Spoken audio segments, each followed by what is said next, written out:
થાંભલા કાપવાના થશે તમે કાપી નાખો। તમારે જ્યારે મત જોતા હોય ત્યારે તમે ભૈસા બાપલા કરી અને આજીજી કરો છો કે હાથ જોડી અને ઘરે ઘરે આવી અને કહો છો કે અમારો કિંમતી પવિત્ર મત આપી અમને વિજય બનાવો એમ।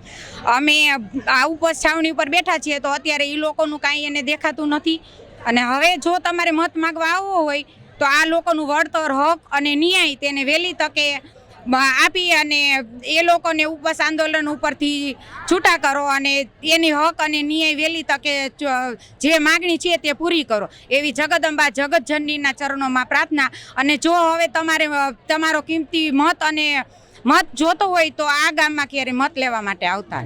ખેડૂતની ત્યાં અમે મજૂરી કરી છીએ અને આજે 13 દિવસ થયા આ છાવણીમાં ઉપવાસ ઉપર જે ખેડૂતો બેઠા છે એને કોઈ જાતનો ન્યાય મળતો નથી।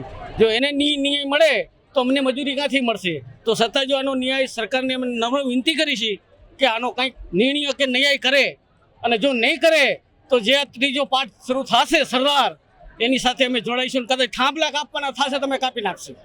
એ માટે અમે સરકારને વિનંતી કરીશું કે છાવણીમાં બેઠેલા ખેડૂતોને ન્યાય આપે, એ જ અમારી માંગ છે।